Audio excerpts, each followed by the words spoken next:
Jindio jenga jine min mit. Kujiman shwal ke kuset. Okay. Kuset merlode jene min mit. Kwere la min mit. Ala min mit ne karo.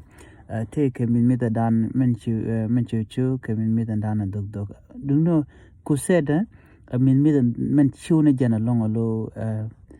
chang ke michi keje de chamen la mona jen be pane ke der. Kuset jen do padan and sham gaja ba laria take man guaco there and there mi de kemi mit ke ja kem je man yam take ne ti she lodin che ga chang chu mi di chukun chi ja sham chukun mi ba she de sham you lost appetite lo telekon mi de sham no mi she loid che ga lo telekon mi sham jen shi akul ne ka ko ne tam la jam mo je ke vitamin be kulamat ko be loid be je kulalep min mit bono ta dan tege je la loidu la leben je mi che cham la ra je tok de shejen changa kon mi din mi te jam kon balbal mi te de ka che moy ke min mit bi sham ba en min ko min mit point de ala tok du la ka je ne je be kon ba wora je lo ala jegi shoma ka jen ka jaji jen ta dan te ke min mit na mone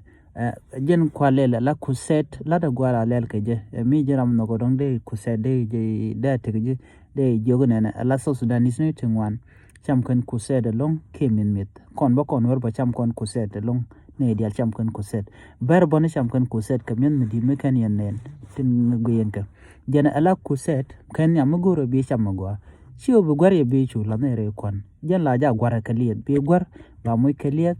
no na mishi moy ka liet bi moy ka bataltum bi nyogo moy ka batalan dan no ala jen gora garlic ka jen onion bika lare de bishu moy ka liet ba shu gwar mishi gwar she gwar ka tok bi chu cham lo la le di cham ba bang bo chang tele kwan ka chu manan de jaga so kujimo ala kuset min mit ki mala tukna la ja sham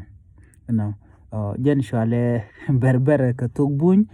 ka tok linglis pil ke pepper the same thing I think so yana na gordi yana ngai ke kuset ka enche jogan tam bu korwa ne bu kon kaling tela nying tong nore no go je bi nying dwale bi kaling en gorbe ya kam kelen tam yana